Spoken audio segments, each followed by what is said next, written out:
Fox Business Alert, Small Business Saturday is right around the corner, right after Black Friday, right as Bank of America releases its 2025 Business Owner Report.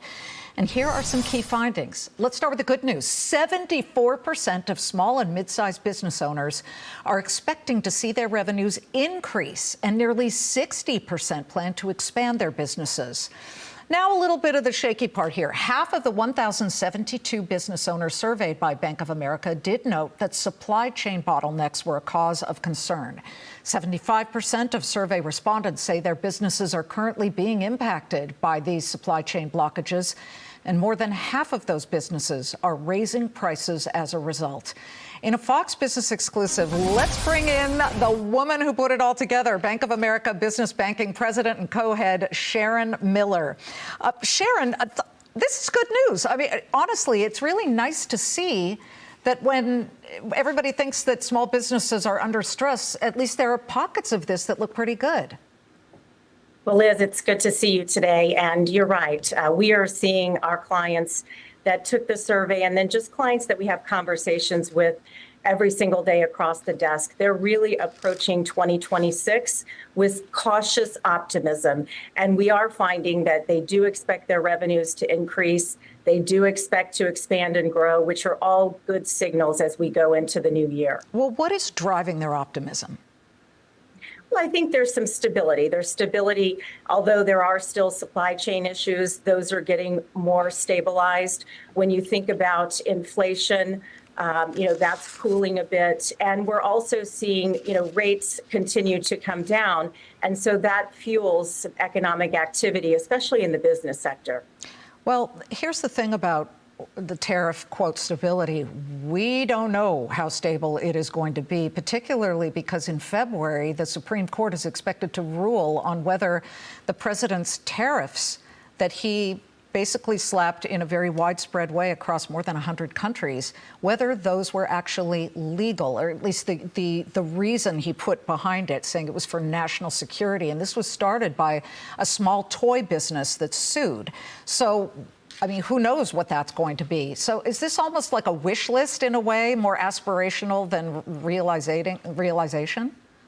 Well, I think, listen, the tariffs, there's been ongoing talks of tariffs. There's been, delayed upon some countries moving forward. And so that has been going on throughout this year. And so as you talk to business owners and the conversations that we are having, they are continuing to, control what they can control and looking at how they can. Some are passing along, whether it be through inflation or tariffs, those costs to consumers. Some are holding it back. And so as you think about every business is different, all the impacts are different. And so we are here to help support those conversations and, create new supply chains, perhaps, and help businesses with new supply chains or sourcing.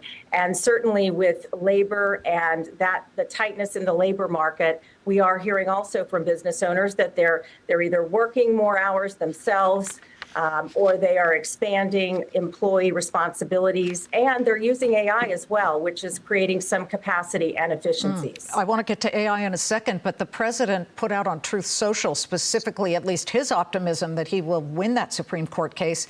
He said, amongst other things, he said tariffs will be paid on everything they apply to without avoidance, and the amounts payable to the USA will skyrocket over and above the already historic levels of dollars received. I look so much forward, he said, to the United States Supreme Court's decision on this urgent and time-sensitive matter so that we can continue in an uninterrupted manner to make America great again. So he knows who's paying those tariffs. It's the business owners who are importing the goods from overseas. So I think that that's just an important issue that may skew this. Maybe, how often do you do this survey? We do this survey. We survey our clients twice per year. Okay. And so this is our fall survey, our most recent survey that we just produced. 64% of them say they're raising prices. How do you reconcile the optimism about the situation that they're feeling, as you say, cautious optimism, with the fact that the cost pressures are still there? Well, again, it depends on the business you're in and the margins in those businesses. But we are seeing, at least initially, we are seeing there's creativity in the small business space. Yeah, People, that's true. there's always different adversities that businesses face, both big and small. And I would say that with the small business and companies with less than 500 employees, they are much nimbler. They're able to pivot. They are able to look at different sourcing. It's not such a huge corporation to really turn that tide. And so, as I'm having conversations with our clients, it's all about where are they sourcing inventories from, what is happening with their pricing, and is there some elasticity in their models?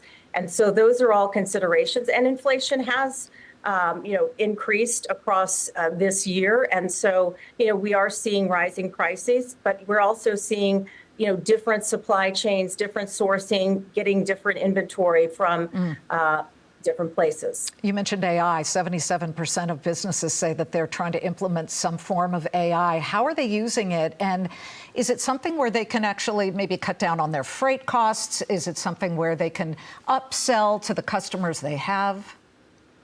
Yeah, we are hearing both of those.